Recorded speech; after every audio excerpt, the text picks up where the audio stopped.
to the Shades of Entrepreneurship, where we interview entrepreneurs to inspire the future entrepreneur.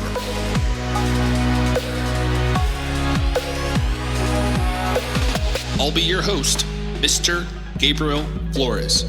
So grab a drink, sit back, relax, and enjoy the show.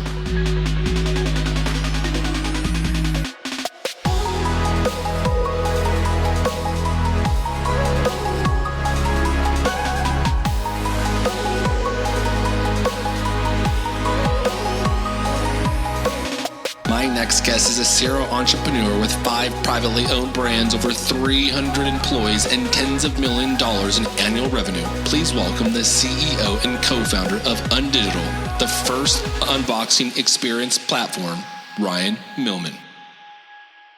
Hello, everyone, and welcome to the Shades of Entrepreneurship. This is your host, Mr. Gabriel Flores. Today, I'm here with the CEO and co-founder of Undigital, Ryan Millman. Ryan, how are we doing? I'm doing fantastic. Thanks for having me. Yeah, thank you for calling in. Ryan is actually calling it in from Maryland. So just a quick throw away from Portland. When I mean quick, I mean across the entire country. But I've been out to the DC area, folks. If you have not been out to the DMV, please check it, or the DMV, please check it out. It is a gorgeous place. But enough about Maryland and the East Coast. Ryan, give us a little background. Who is Ryan Millman?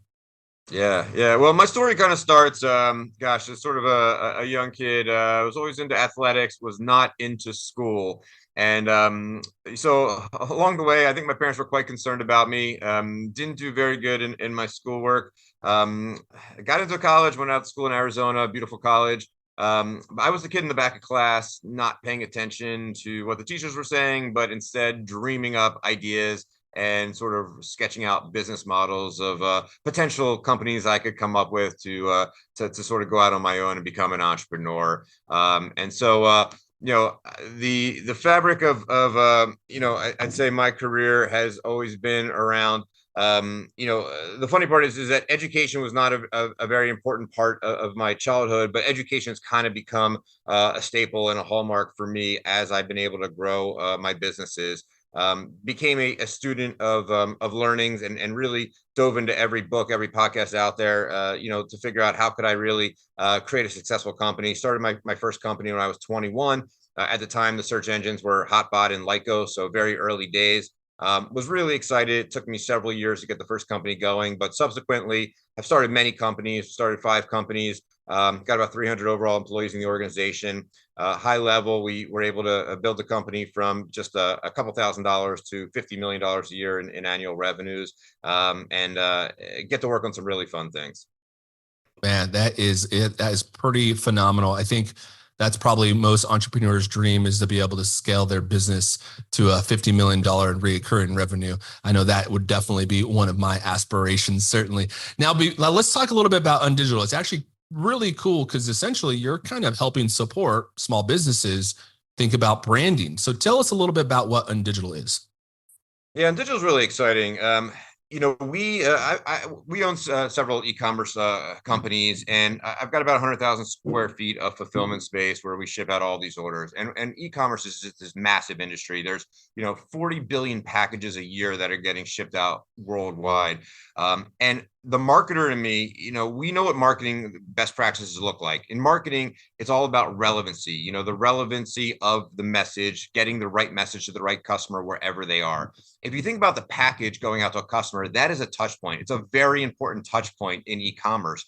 But the touch point has not had marketing best practices, right? At best, e-commerce brands, maybe they could pre-print a whole bunch of things and drop the same leaflet or insert or collateral into the package. So everyone gets something that's really not relevant, has little benefit. So the light bulb moment was for me being in our own fulfillment centers and just seeing all those packages and saying, wow, like we can do better. Like there's a better way. How do we get a personalized, communication, personalized collateral inside each and every package? And I just got obsessed with this idea. And I remember just in the last 10 or 15 years, I'd always have an idea around marketing technology. And I said, gosh, wouldn't this be great? And I just never got to it. And somebody else eventually would come out with it, which was fantastic. This idea I couldn't kick. It wasn't available. I couldn't find it. I said, we're going to build this. And I hired all the best engineers I could find, invested a lot of money to do this really for our own brands. But essentially what we invented is what we call in-package personalization. It's an automated way to go ahead and drop in at our fulfillment center very curated, very personalized collateral into each and every user's package. Our platform, where all of our ads and all of our campaigns get created, is very much like Facebook ads for packages. So we have all this logic that lives on our front end software. We're running all these different campaigns. We have a full analytics suite, so we can track the conversion rate of every campaign. And so we get to A/B test and we get to conversion rate optimize this channel to drive success. I'll give you a couple examples just for your listeners to better understand what kinds of things can be done. Targeting your first time, customers, right? They're very different than your repeat or your most loyal customers. We'll do things like, testing version A, version B, our best welcome message. This could be in what looks like a handwritten note. It could be a graphical marketing piece. If somebody orders from us and they're not in our loyalty program, we might want to say, hey, Gabriel, you're not signed on for our loyalty program. These are all the benefits. Maybe you are in the loyalty program and we'll let you know, hey, you've got 522 points. You're $20 away from our platinum status. We can give specific product information. So, hey, thanks for ordering the moisturizing cream. Here's how you apply it. Because you have dry skin, these are the other products we know you're going to love. There's really no limit. It's taking that customer data, looking at that customer and serving up very helpful, it could be informational, but certainly content that helps drive that next action. Man, I love this because one of the things we kind of talked about pretty consistently on the show is the marketing funnel, right? And the importance of that. And essentially, folks, what this is, and I really love this concept because, you're doing some marketing segmentations for your customers. Hey, who's currently on the loyalty program versus not? And, you're saving this in a CRM and then utilizing that data, right, to then curate a package for them. And I think a lot of entrepreneurs are under the impression that, customized packaging is actually really expensive and very difficult to do. Is that true or not? Well, when we first started looking at it, we actually started looking at the actual packaging itself, right? You think about the box, the corrugate and printing, and that is kind of expensive. And we said, well, how can we do this in a way that is both economical and truly one-to-one marketing? And so we're printing paper collateral. Now, it's gorgeous, gorgeously printed, full color marketing collateral. It's thick, it's tactile, it feels good.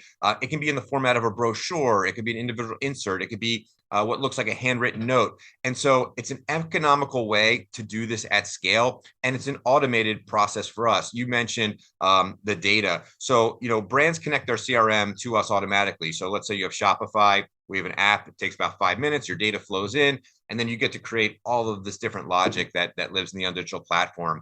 In your fulfillment center, at the time you're fulfilling, let's say, Sarah's order, a little call comes in digital in the background and says, hey, we're fulfilling Sarah's order. Sarah's a first-time customer, not in the loyalty program, ordered these products. We take all this data about Sarah. There could be 50 other data points, and we're instantly serving at that moment the right collateral for Sarah. And it just pops out for the operator, gets included in the box, and then we're tracking Sarah's future behaviors, right? So it's very easy to set up and establish, and customers love it. I mean, it's got their name on it. They open their package. It's 100% open rate. And when you give something that's personalized to a customer, number one is it puts a smile on their face. It makes them feel connected to your brand. But when you're giving them specific tips and helpful information and guiding them along and curating other products, it's amazing. What I didn't realize when I started this company, my goal was like, let's just connect with our customers. Let's make them feel special. Let's give them personalized, information. The lift in reorder rates was so much greater than I had anticipated. Our average brands get between a 7 and 10% increase in reorder rate. So it's a very profitable channel, and it just keeps getting better as you use the data that comes into our dashboards, the analytics data, to just keep making the campaigns better and better. It's very interesting because you mentioned, the customized packaging. I got to tell you, folks, I receive, snail mail pretty consistently here at the house. And one thing I always get is this credit card offer. And I know it's always a credit card offer, but the package they send it in it's like almost like implores me to open it because it's so customized and it has my name and it's kind of looks like a handwritten. I still know it's a dang credit card offer, but I still open it just because the packaging is so alluring, and it's very interesting how that psyche does kind of play a little bit of a role in whether or not you're going to open your mail. Well, I think this, look, marketing works. It's one of the biggest industries. And obviously, there's so many channels. I'm a proponent of all channels, but the goal is to find incrementality, meaning we need to find incremental revenue. So we need to make sure every dollar we're spending is truly additive. And that's one of the great things that I love about our channel is in the past, we really didn't have tracking tools to look at things like pre-printing flyers and putting them into packages. With Undigital, not only are we fully personalized, but we are measuring everything. And what we love to do is we love to run holdout groups in the early days. So let's look at sending a portion of your customers with fully personalized messaging inside, and then we will hold out a group. And so we can actually deliver back to the brands and the C-suite of the brands. Hey, look at the step change. Look at the lift of people, the spend that we're getting, the increase in reorder rates, the increase in LTV. It's significant. And what's also really interesting to me is, so many brands have gotten really mature in some of these other channels. So if you've been at Facebook for a while or Google search or Google shopping, you're trying to sort of like squeeze out little incremental wins. Packaging is blue ocean. Like you plug in a personalization system by InDigital and like you're going from 0 to 100 because most brands, we're the inventor. So most brands, are still not, using personalization in the package. There's just so many brands out there. So it's just a great opportunity to turn on something really new and to drive a pretty big outcome from it. Yeah. And one of the things you mentioned too is you like to leverage all of the different platforms. And one of the things you're also talking about is, essentially acquiring all of this data, right? Now, with that said, what are some different avenues, entrepreneurs can look at to capture this customer information outside of a newsletter and blog? Yeah. Well, a lot of the information, so because we're e-commerce based, a lot of the information is flowing in from the order itself. So your customer places an order. We know what they ordered. We know what their AOV is. Some of our customers might tag them with certain personas. Obviously, we have first name to personalize with first name. You're capturing loyalty information if you have a loyalty program. Are they signed in for your SMS program or not? Did they have an interaction with customer service? We do a lot of things that are, it doesn't always have to be a direct responsive, very marketing heavy piece. In fact, the best marketing is really just authentic marketing. It's feeling like you're talking to a person, not a brand. So what a lot of our customers do is they'll do things like, if you had an interaction with customer service will actually type in a note into the CRM. It'll flow into the Undigital platform, and you'll actually get a note. Let's say you had an issue with your order and it was a late ship, but you had to talk to a customer service agent. We'll actually put out what looks like a handwritten note. It's pretty much indistinguishable. It's printed, but the note might be from that agent saying, "Hey, Julie, I'm so sorry for the delay. I'm glad we were able to get this resolved. It was great speaking with you." From the agent, right? So it's just an authentic way to, wow, this brand really cares. It's a meaningful moment. Putting a smile on a customer's face, even if it's small, that's marketing gold, right? It connects in their brain. You're sort of creating this image and you're making this connection, and that's powerful. I think the biggest driver of success in e-commerce, in my opinion, I talk a lot about this, is the idea of, customers loving your brand. Now, if you think about the landscape of all your customers, you're going to have some customers that had a bad interaction and they're your detractors. You're going to have a lot of customers that like you and had a fine experience, but maybe not noteworthy. And then you're going to have a small amount of customers that love you. That is the goal. That is worth so much. So the real question is, how do we get more customers from liking us to loving us, right? And what is customer love? Customer love is the combination of great products and great experience, right? Think about any dinner you've gone to. We've had thousands of dinners. Like the few that you actually remember, it's those two things. It's both a great product, great food, plus an interesting experience, maybe a story, maybe a waiter told you something that stuck with you, right? And so, it's the same in e-commerce. We come in on the experiential side, and it just has such an impact because all of the e-commerce brands out there, you're competing with so many other customers. Those little things, those little touches are the difference to get those customers to be, patrons of you when they have so many choices. Those little things add up. And I don't think enough brands actually focus on a budget around just this idea of customer love. We all focus on acquisition budget and, we're focusing on getting customers through the funnel. And great things, and they're important, but gosh, there's nothing more important than figuring out what do we need to do to get more of these customers that like us to love us. Customer love is what builds market share and maximizes profits for all brands. Yeah, you brought up a lot of great points there, Ryan. One of the things you're talking about the restaurants. We've all been to a phenomenal restaurant, had a great experience, and we've probably all had a RSVP at a nice 4-star restaurant. But I got to tell you, folks, your brand and your marketing starts at the very beginning of that customer interaction. So, for example, if I have a 7:30 reservation and I don't get sit down till 8 p.m., I don't care how good that food is. I'm probably never going to go back to that restaurant, right? Because the service wasn't there. What we consider valuable is our time as well. Historically, I would say Nordstrom, their brand was always known for being willing to take anything back, right? You can return anything to Nordstrom. You take a tire back, right? And that's really where that loyalty is, as Ryan was mentioning, how you become someone that's engaged with the brand, to becoming loyal to the brand. Because at the end of the day, you're not just trying to find someone that's willing to reach in their back pocket, pull out their wallet, and pay you. You want that, yes, but you also want them to share that product on the line, right? Share it on the social media. Talk about that product in a way that, hey, this is why it was valuable to me, because that's free marketing, free advertisement, and that's what we create a loyal brand, right? When you have individuals engaging with you on your website, on your social channels, and you're not engaging back, you're losing a loyal consumer because they probably feel you don't care about them. Another thing, Ryan said was that just, sitting in time, just in general, if I go to any place and I'm waiting in line, now good customer service, if the individual that's sitting there, the concierge or person at the front desk, looks around and says, hey, give me one moment, I'm helping this individual, they just bought themselves 5 more minutes of time simply by acknowledging me. By acknowledging me that I'm sitting there waiting, and they acknowledge that right there will actually ease a lot of individual stress, because now they feel seen and cared for and about, right?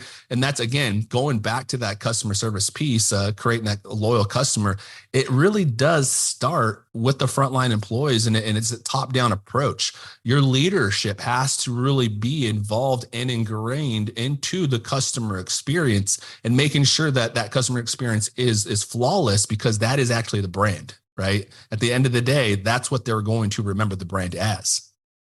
I completely agree. I mean, everything is customer experience. Every interaction, every touch point, your website, how you answer the phone, what's the inflection in the operator's voice, right? You can say the same thing in different ways. You can greet them in different, you can say the same words, but, does it sound, cheery or optimistic or positive or monotone? So, everything is marketing, right? Everything's an opportunity. And us as entrepreneurs, the goal is continuous improvement, right? Like it's hard starting a company. It's hard having all these touch points. Take what's your baseline today. And obviously, we have to continue to go there. We have to continue to go to the North Star, which is improvement, to betterment. And if you don't know what that is, it looks like, find the people that are doing it the best, and there's no shame in figuring out what they've done, right? There's so many people that have written the rules of the road for us, and that's what I did in the early days. I started in some of the industries I started, I didn't really have the knowledge, and I said, hey, who's doing it the best? Let me learn from them. Let me see what that looks like. And eventually, you can start innovating and coming up with new things.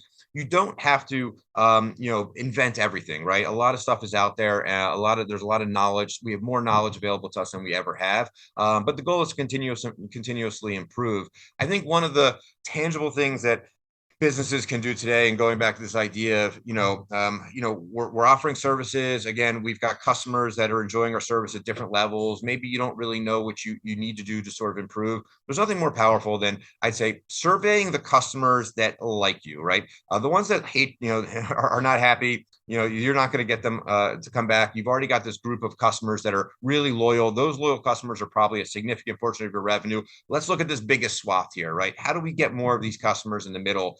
Let them tell you, let's really figure out what are the things that we're missing. Maybe it's a service offering, maybe it's a product offering, maybe it's ship times or shipping costs or whatever it might be, right? That is really valuable feedback, because that helps inform sort of what your roadmap can be. If you ask the right phrasing questions to that group of people, they tell you that, yeah, they like you, they give you an okay score. Hey, what are the things that we can do that would make you love us, or get us to a 9 or get us to a 10? And as you start to combine those survey scores and really see what those items are, it's great discovery for your team to start to take some of those items, get them on the roadmap, get them in place, and start to win over more customers in a very healthy way. Yeah, engaging your employees early during that conversation also is a very smart idea. My former director used to have a saying: if you're not getting comparatively better, you're getting competitively worse. So always look to see what's changing in the market. Now, Ryan, you mentioned it. Starting a business is difficult, but you also mentioned you started on digital because you had created so many other businesses. So let's take a step back. What was your first entrepreneurial endeavor, and why did you decide to get into entrepreneurship? Yeah, I was just obsessed with the idea. I didn't want to work for anybody else. I just didn't see myself doing that. And I was a kid growing up selling baseball cards at shows. I always sort of just kind of had that bug. My first business was I started in 1999. And at the time, the first digital camera just came out. It was a Casio 3 megapixel camera. I remember buying it and going to a restaurant, and everybody in the restaurant was like, "What is that?" People were staring as I was taking pictures and looking at the back of the screen. Seems silly today, but it was so novel. And I got the idea to take pictures at college events and get them on the internet. Nobody had their picture on the internet in 99, right? Again, Hotbot and Lycos were the search engines. There was some text on the internet. It was very new. And so I figured out how to write some batch actions to take these photos, turn them into thumbnails, get them posted to a web page, handed out cards, got people from University of Arizona to go to the website. It just became such an instant hit. People were telling their friends all over the country, "Hey, take a look at, I'm online with this girl I'm dating, or this guy I'm dating, or my friends." And seeing pictures and having people directed to a web page where they could view them was really, really interesting. I quickly expanded to about 20 colleges, started figuring out how to sell the pictures, had ad revenue because everyone in 99 had ad revenue, scaled to 40, 50 colleges, and then turned that into actually doing the annual portraits for fraternity and sororities. So we went from sort of party pictures for fraternities and sororities and college events to these annual portraits. The fraternities and sororities are pretty much in every college, and every year they take portraits, create products. Kind of pivoted into that business after a few years. And we actually still do that at about 600 colleges every year. We have hundreds of photographers that travel around and take all these different photographs. So, the business took several years before I actually found, profitable footing. It was exciting. I was like, we're going to figure this out. There were good days and bad days. Business is like schizophrenia. Like one day, got the dopamine. You're like, this was a great day. And the next day it can be like, oh God, what am I doing here? Like, is this going to work? But you've got to have more optimism than not. And as soon as I got that business going on really good footing, I had an early employee who I said, "Hey, you're now in charge. I'm going to do the next company." And I just kind of kept looking at tangential and other opportunities with bigger markets, and kind of just kept getting into new things, bringing in good people. Me personally, I'm not the kind of person, I don't really love being in a medium or larger business where you become mature and it's a lot of HR and admin. I like the puzzle that hasn't been figured out. I like kind of getting things going and solving for opportunities. One of the things people don't know is you essentially, you mentioned, you started this little photo business, and then you started getting under the brands. So you essentially started with a $5,000 startup, yeah, to multiple brands generating millions of revenue. How did you? Well, the way that I did it was really being in the weeds of every dollar spent. I mean, I didn't have access to capital. I never even thought about raising capital. I didn't even think I was fundable. It was never something I thought about. And frankly, I never really wanted to be responsible for anybody else. I didn't care how hard I would work. And fortunately, being sort of at college age, didn't have a family. And so I loved every day because I learned so much, how to make a website, the legal, the accounting, all this sort of stuff. But every dollar had to be meaningful, right? And so I had to really, I started my advertising budget with $50, and that $50 turned into a couple really great accounts. And then I went to $100, and then I went to a couple $1,000. And then obviously eventually today, we have 7 figures in advertising budgets across our businesses, but it was very calculated. And I think one of the big misconceptions, and people always think this, like, oh man, I'm not as risky as you. I'm like the least risky person. If I put $100 in a slot machine and lose it, like I'm pissed. And, I don't like to gamble. And so really, it's really understanding what's happening at the root level. And so I think when you think about your company and what your core competencies are, I think almost all businesses, especially in e-commerce, like you have to be good at marketing. So marketing is something I had to learn. I never outsourced it and say, hey, here's some money, go figure this out. And I'm going to hope that you know what you're doing.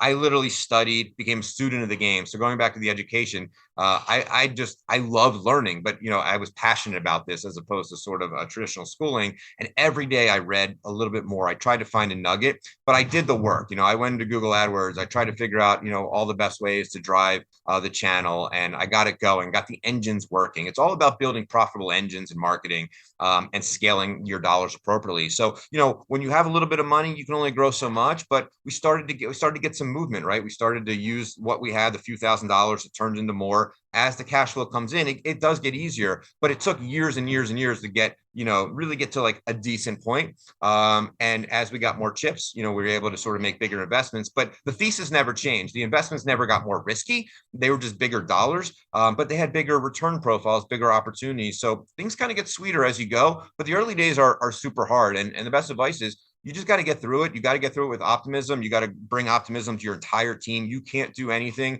with pessimism. And you got to rally your team, say, hey, we're going to go there. We're going to figure this out. We're going to give it all we have. But you've got to do it in a pragmatic way.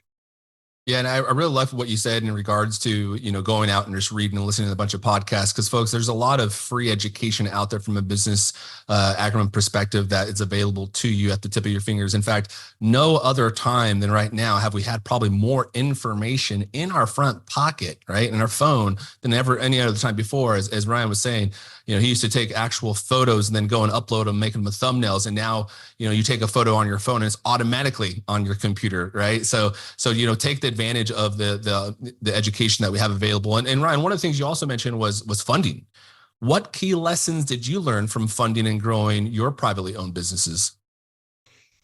Well, I think the main thing for me was it was just diligence. I mean, again, it was all privately funded. It was very, there wasn't a lot of funding there. But I'd say this, I had to hire people when I couldn't even pay myself, and it was early days, and these are the sacrifices you make, and it's just kind of par for the course. And so, as the entrepreneur, I mean, the tough times are on you, and certainly if you can make it to the other side, the sweeter times, become your victories for sure. And so I'd say, that's what the entrepreneurship journey is about. It's obviously about getting to the other side and building value. I think some of the biggest lessons, though, are the journey was incredible. And obviously I've been able to have a lot of success in my career. But looking back at those early days, and, there was nothing more exciting than that. And sometimes you don't always realize it while you're going through it. You start to gain an unfair knowledge advantage. That is the biggest, you can bank that on your balance sheet, your life personal balance sheet, forever. And I think whether you make it to the other side in venture number one or you don't, that journey is so valuable to you and your long-term ability to drive success. And I think, taking a step back, trying to breathe, and recognizing that is super helpful. But there's no replacement for putting in the work. I put a lot of hard work in those early days. I have a family now. I think I work a lot smarter. I focus on, really important things. And I realize when I'm not doing something important, hey, I can take a break.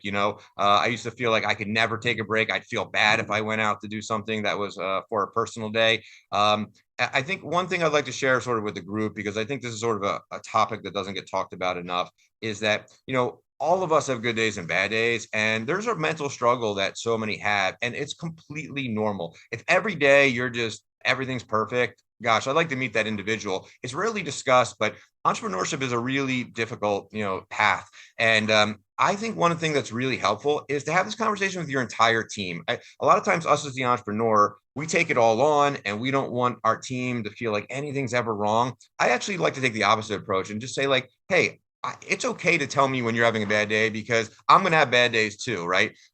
More times than not, we're going to be optimistic and we're going to solve problems together. But it's not always going to be good. It's a roller coaster. That is part of the ride. I think we need to be able to be public about that with our teams, have our team support us.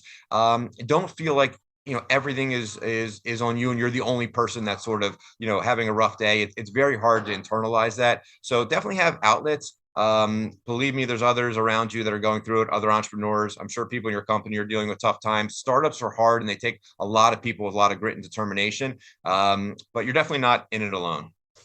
Yeah, that's a great point. And I think that's a testament to kind of the entrepreneurs in general, because there are some long, lonely nights in entrepreneurship. And now, with that said, let's talk about the importance of resilience and adaptability in entrepreneurship. Yeah. I think, for me, I can speak for me, and I'd say this, a lot of times, and I think we're all familiar with sort of like the MVP, this sort of idea of like creating something, kind of seeing if it can flourish. I've lived my whole career by that. And out of all the different industries and different businesses I got into, so much of the outsized value that I created was in like, let me try this little thing here. I'm wondering if this could be turned into something. And I remember even having people at my own company be like, oh, Ryan, you're wasting your time. Like, let me see if I can do this. I created some products that I thought I could get into major retailers and drugstore chains. And I was like playing with them, and I'm not an engineer. And so I was like, yeah, I think there's something here. I brought it to an engineer. I said, make me like, just make this look decent.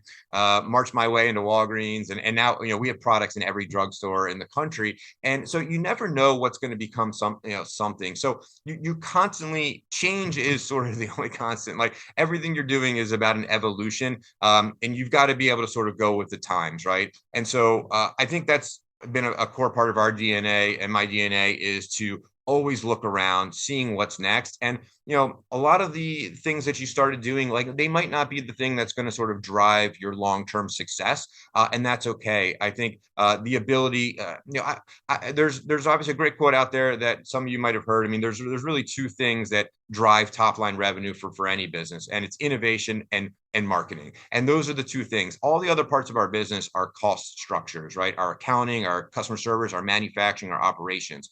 And so, if you can sort of incorporate those two things as part of your DNA, marketing and innovation, there's so much opportunity. That's where all the top line comes in. So I would say never stop innovating, thinking through ideas. We want to be pragmatic about how much time and effort we put in, hence the MVP. But for me, that that kind of change has been a really major contributor to the overall growth and success of the businesses I've been associated with.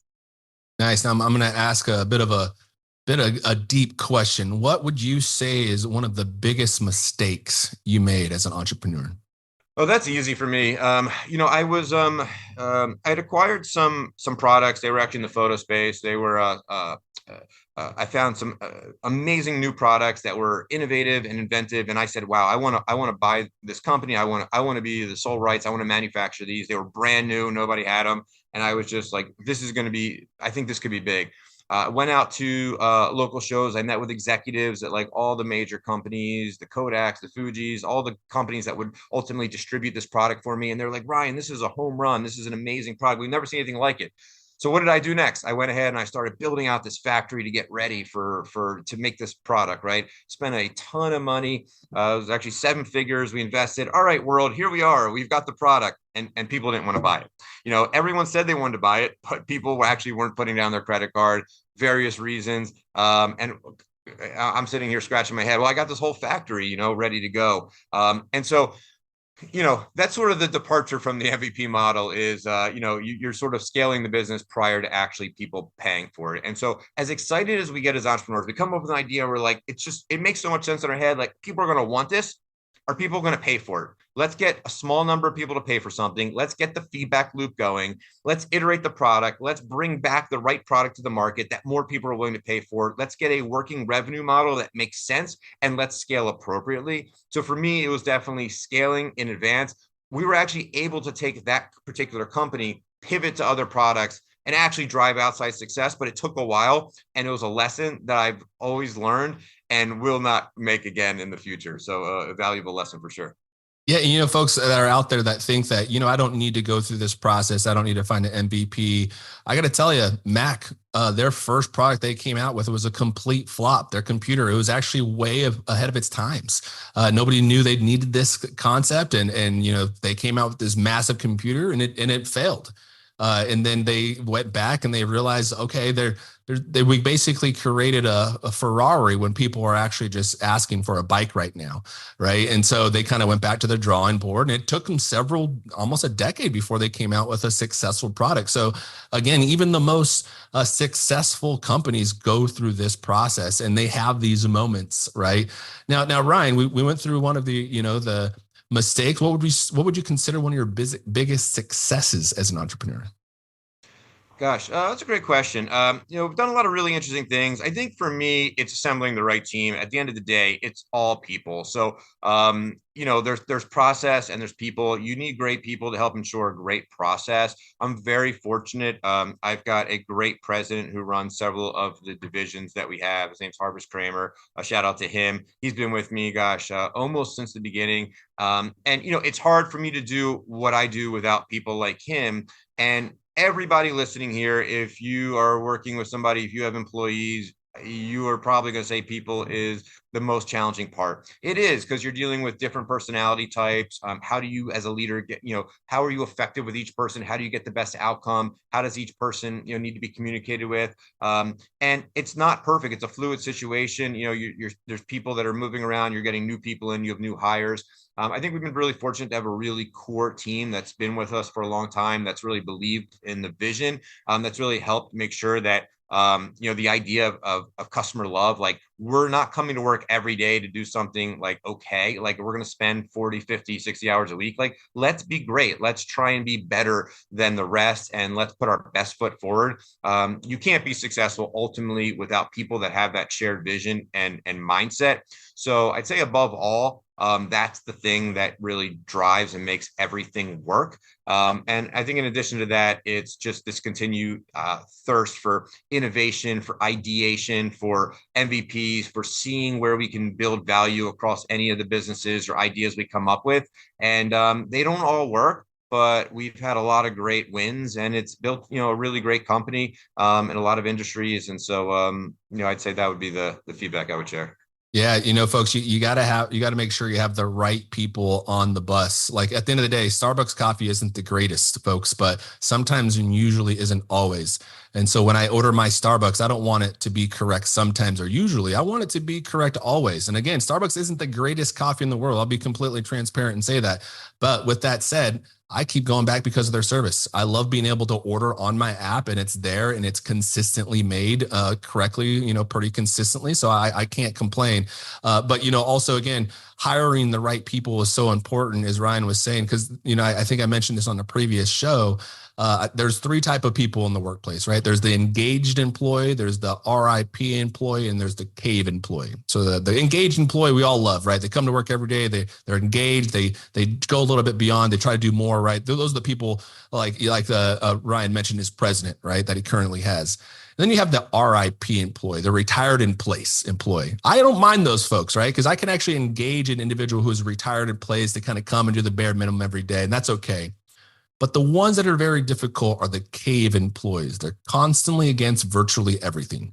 They hate the parking, they hate the employees, they hate their staff, they hate that they have to come to work.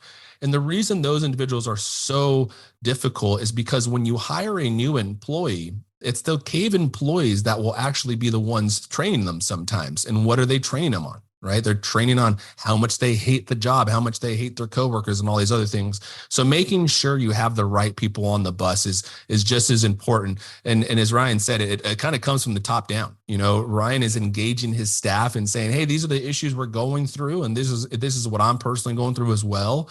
And this is how we're going to continue to scale this business. And it all kind of depends on all of us. We're a team. And I do believe in engaging employees at a very early stage within the marketing process or strategy process. They then buy into that, right? Because they feel the ownership of this process. And now they kind of feel like, well, I need to be successful because I helped plan this marketing. I helped plan this strategy or outreach or sales, right? And so really just engaging them early and often is really going to create a foster to kind of a culture of customer centric approaching to your business, right? And that's really kind of important when you're thinking of building a brand. Yeah, absolutely. One simple test I like to do when I'm interviewing people is this idea of, could you sit next to this person on a cross-country flight, right? And, not that everyone has to have charisma, but, you kind of get a vibe and, somebody might be skilled, but to your point, if they're a cave employee, if they're a detractor, if, they see things in a more negative light, that sort of takes all creativity away. And a lot of times, yes, if we're doing a task, we might not need creativity. Maybe we're sitting at a cubicle or an office and we're doing something in front of us. But a lot of things when you're building a company require creative thinking. And, it's really hard to think creatively with negative energy, and so, I think having positivity, optimism, it's almost a prerequisite for early days growth, because you're sort of building something that's very difficult. And if you don't think you can build it, you're not going to build it. Right. If you can see yourself at the end of that finish line, you're going to get to the finish line. You have to believe it. You've got to dream it. You've got to be excited about it. And you need other people that can be excited too. It doesn't mean that you have to have enthusiasm for things that are unrealistic. It's great to put yourself around other people that have differences of opinion, but sort of a shared value set, right? And shared beliefs. And I think shared, optimism. Yes, I completely agree. Now, Ryan, we've got a lot of folks, a lot of entrepreneurs kind of either in the beginning, middle, or ending of their entrepreneurial journey listening, and also folks just interested in entrepreneurship. You've been doing this for some time. You're very successful. What advice would you give an aspiring entrepreneur? Yeah, well, I talked to a lot of entrepreneurs, and everyone I talk to would like to see their businesses bigger, right? Or more successful. And I don't care what stage you're at. I don't think there's any entrepreneur in the world that wouldn't want to see that. And I think one of the easiest things that entrepreneurs can do today is obviously, we all need to define who we serve, but break it down obviously a little bit further. Who is your ideal customer? We call it an ICP. Who is the core customer that gets the most benefit from what you do? And I guarantee for almost any company, there are a lot more of those customers out there that when we market correctly and when we find those customers, there is so much more opportunity to drive your business. So, if your core audience are, tailors, and you've got tailors in, the Northeast, do you know who all the tailors are across the rest of the country? There are tools today that you can use, whether it's Zoom Info or Apollo, where you can go in and say, hey, I want to find everyone who's a tailor. You can get their emails. You can drop them into drip marketing, automated outbound emails. It's amazing how many people don't have the engines going. Figure out what the universe of your ICPs are, get all of their information, and find ways to message them. It's such an easy way to grow. And I think most people just wait for their phones to ring, or maybe they have a little bit of search engine marketing. You have to be proactive. The world is not going to come to you. You have to bend the world to your own reality. And you've got to go out there and be very proactive, but start with who is your ICP and identify all of them.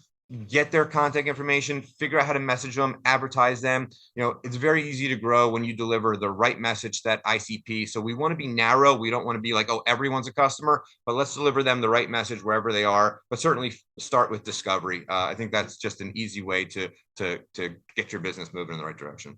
That's very true. In fact, I literally just had a conversation with my colleague just the other day. And one of the things I was encouraging, she's new to the role. One thing I was encouraging to do, I was like, okay, here's how we break down the state from a market perspective. We have 33 counties, but that's too many counties. So we broke it down to patient service areas.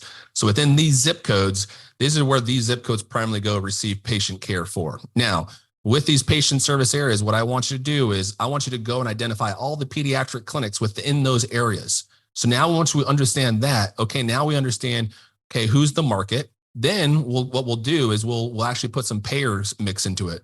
So again, some of our insurance products are actually competitors. So we know they're not going to come to my system. So I exclude them from a market. Now I have the true market size. Okay. Now again, going back to your point, I'm essentially creating my customer profile. Right. So now I know who it is. And then I begin to, okay, what am I trying to grow? Am I trying to grow cardiovascular care, cancer care, melanoma? What is it that I'm trying to grow? And then going back to that customer profile, okay, who fits within this mold? Okay, 50-year-old Caucasian living on the coast. Okay, that's my melanoma patients, right? Some people think in Oregon, it's always, rainy. That's true, but the overcast actually creates a lot more EV rays.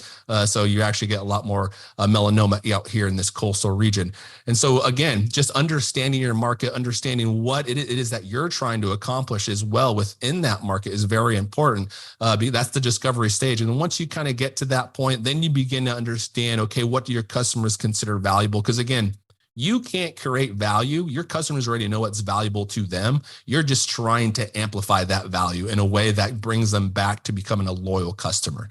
And then once you've identified that, as Ryan mentioned, then you have a loyal customer. And then continually, repetitively being consistent on what you're doing and your value proposition is important, because again, if you're not consistent, no matter how good your branding or how good anything is, its consistency is the one that truly is going to win over a lot of your customers. And Ryan mentioned it too. Even if you screw up, it's okay, because if you screw up, that's a good opportunity for you to reach back out to that customer, build again that personal relationship, talk about the trust, and talk about, hey, how you're going to correct that issue, acknowledging that the issue was made and you're going to correct it. That goes a long, long way, especially using Ryan's services and having some note that looks like a handwritten note going back to that customer, addressing that issue. I think for me personally, that would certainly take me back, and I would be like, wow, this is a really good company I want to continue to work with. Yeah, couldn't agree more. Sorry, my phone just decided to ring right in the middle of this conversation, folks. So Ryan, is there any last words you have to say? No, I think we hit on a lot of great topics. I think there's a lot of opportunity. We live in an incredible place with so much. The market is so big. And it's great for entrepreneurs. You can go out there and get a piece, right? Figure out what greatness looks like. Do your best to say, we're going to be great. Have that positive mindset, find those customers and get those customers to love you, right? That's really the key to driving long-term success. Yes. And get the customers to love you. And in fact, listeners, if you love the Shades of Entrepreneurship, you can actually visit the shadesofe.com to subscribe to the newsletter, or you can visit us on the social site at the Shades of E on pretty much all the social channels. And again, if you're so inclined, if you love us so much, please, I would highly encourage you to become one of our Patreons for $5 a month. It helps support the show, bring the marketing, bring individuals like Ryan, so he can talk about some of the phenomenal things that he's doing. Because again, this is a free education for you folks that are listening, a really good opportunity to kind of expand your education, entrepreneurial education, and really begin to think about, what is it that you want to do? Maybe you need to scratch that entrepreneurial itch, because remember, our economy is built on the back of small businesses like you. And so in order for us to continue to succeed, we need more small businesses to continue to succeed. So Ryan, again, thank you so much for being on the show. Again, folks, Ryan's information will be on the newsletter the week before the episode airs, the week the episode airs, and the week the episode airs. There will also be a dedicated blog post with the transcription of our conversation, as well as the audio for those that were looking for it. Ryan, again, thank you again so much for being on the show. It looks like it's a beautiful day out there in Maryland. All right, I'm going to jump on the jet ski now that we're all done. But no, I had a great time chatting with you. So great that you're doing this for the entrepreneurs out there and putting out great content. Really appreciate it. Had a lot of fun today. Awesome. Enjoy the jet ski, and folks, thank you and have a great night. Thank you for tuning in to the Shades of Entrepreneurship. For more information, please follow the Shades of E on Twitter, Instagram, Facebook, or visit theshadesofe.com.